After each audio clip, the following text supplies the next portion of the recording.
Shalom. I want to give all the glory and the praise to Yahweh, Bahashem, Yahweh Shah, Bahashem, Wakah, Kwadash, the bronze apostles, the elders, and the bishops of Great Millstone. Shalom to whole food which are remit of the Israelites, Israelite foreigners. They don't look like the Israelites, but they are Israelites. Shalom. Alright, don't got no title for real, but it just is basically a Psalms from David. I'm gonna be in Psalms 101. I'm gonna read out the NLT. I'm gonna read the whole chapter. Alright, it's a quick chapter. It's only about like 8 verses. 8 verses. Only about 8 verses. Just a quick hit about basically what the Lord is about. What he said he's gonna do. Alright. So this is Psalms 101 in the NLT, verse 1. A Psalms from David. I will sing of your love and justice, Lord. Yahweh Ba'ashem Yahweh Shah. I will praise you with songs. I will be careful to live a blameless life. Basically, a life that you can't be blamed for anything about what you have done, because at that, let me slow down. At the end of the day, you followed after the Lord at the end of the day. You did what you can to your best ability. You lived that blameless life. You wasn't walking the ways of the wicked. You walked the ways of Yahweh Shai, basically, all right? You followed in his footsteps to best ability. Yahweh in the name of Yahweh Shai. You took the Lord's footsteps. You asked to follow the Lord's path instead of taking your own path or path of wickedness, whatever you want to call it.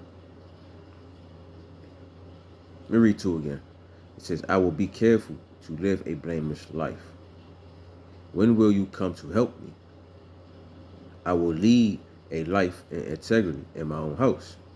So basically, I will live a blameless life the best way I can. But when are you going to help me, Lord? Verse 3. I will refuse to look at anything vile and vulgar. Basically, look upon, basically when you look upon something, it's like, technically also, it's like doing it too, basically.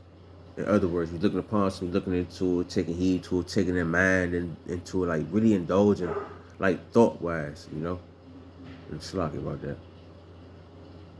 But like basically just anything wicked, you refuse to indulge in wickedness, all right? Just keep it simple like that. It says, I hate all who deal crookedly. I will have nothing to do with them. Because the Lord told us, man, stay away from all this wickedness, man. Make sure it don't contaminate you. Just don't talk to fools. Stay away from their ass. You don't want to be like them. So stay the fuck away from them. That's what King David basically saying. Like, man, I listen to this, Lord. I'm doing the best way I can to be blameless in your eyes. Verse 5. I will not tolerate people who slander their neighbors, and I will not endure conceit and pride.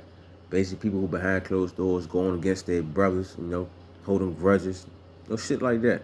Stuff that we not supposed to be doing, all right? So if we're going to be men of the Lord, this is what we're supposed to be taking heed to. Same way how King David was walking. He fell short in certain departments and all that, but just because he fell short doesn't mean he wasn't a man of the Lord. Doesn't mean he ain't know what he had to do to get right before the Lord. Shit. So at the end of the day, we need to take heed and follow instructions. Easier said than done, though, because, we in the flesh just like King David was. But at the same time, ain't no excuses, man. Just do what you gotta do. Pray. And keep fighting. Verse 6. I will search for faithful people to be my companions. Only those who are above reproach will be allowed to serve me. So basically, you're above being wicked. You was known as a noble man. And what I mean by noble is like a man that walk with integrity, a man that has boundaries, a man that's not just gonna go for anything and everything. That's the type of man that the Lord want to deal with. So if you out here behind closed doors doing anything and everything, like doing anything and everything for real, think the Lord not gonna see that? He said he want people that's basically, King David is speaking in the name of the Lord, right? All right. So basically got the spirit of the Lord on him. So basically this is the Lord saying this right here. I will search for faithful people to be companions, to be my companions. Only those who are above reproach will be allowed to serve me. So if you are being faithful, if the Lord's searching for a faithful person, that means you need to be sincerely into this, with no ifs, ands, or buts about it. And behind closed doors, when you're not around brothers, you're doing what you're supposed to do to your best ability. Because if not, verse 7, I will not allow deceivers to serve in my house, and liars will not stay in my presence. Lord will get rid of your ass, man. So that's why we're supposed to be blameless out here. Make sure we be men of integrity, being humble, wise as servants, wise as serpent, but harmless as a dove.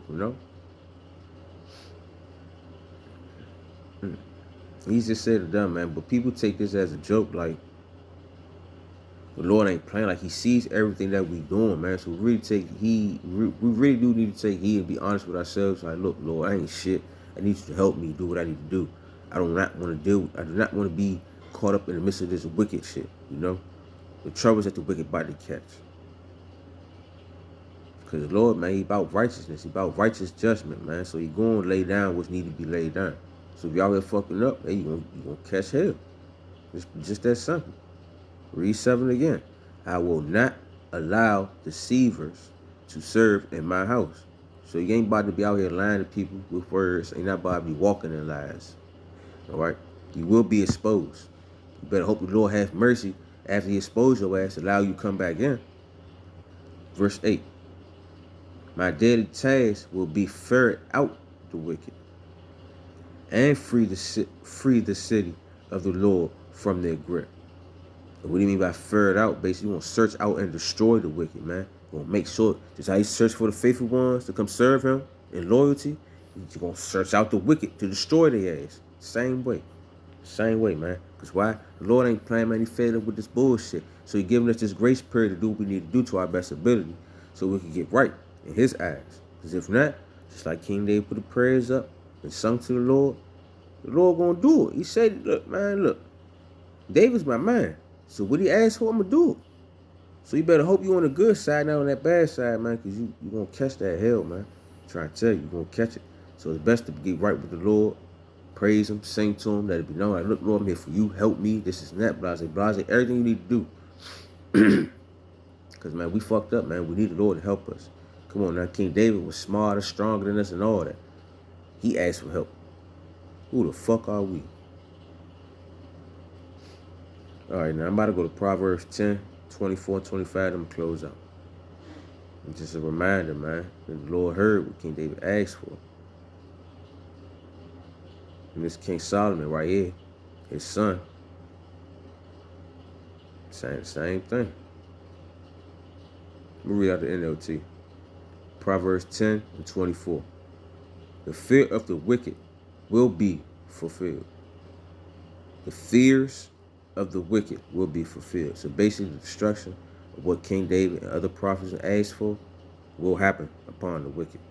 So you do not want to be wicked. You do not want to be caught up with it, with the 2/3 of Israel that want to be just like the wicked ass Edomites and the other wicked ass heathens out here. That's not Israelites. We keep reading. The hope of the godly will be granted.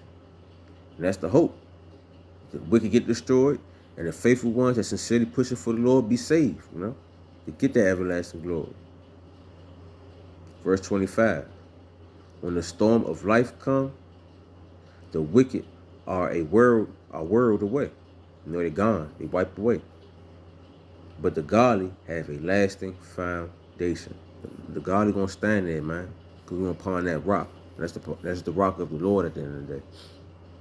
So that's basically it, Man, get right. The Lord not playing, man. Prophets and like-minded brothers don't put up these prayers to be like, look, help us, Lord. Get us up out of here, give us the strength that we need, and destroy these wicked ass people out here that do not want to listen, that want to cause more problems for us. They'll make us want to still go through wickedness, punish their ass. The prayers were sent up. The angels here, everybody, everybody up in the heavens know.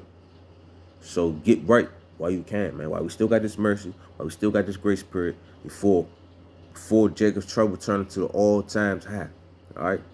Once that time come up, man, that's that. Once the chip come, that mark of the beast, That's that. So you better hope the Lord don't put you on that side, man. You know, hopefully you stay on the side of righteousness, man. Cause it's really like getting serious out here. Can't be fucking around, because you fuck around, you will find out. So hopefully it was edifying, no straight to the point. You know, I'm gonna give all the glory and the praise to Yahweh, Bahasham, Yahweh Shai, Bahasham, Rakah, Kodash. That belongs to the apostles, the elders, and the bishop of Great Millstone. Shalom to the whole full elect, which are remembered of the Israelites and Israelite foreigners that don't look like they are Israelites, but they are Israelites. Shalom.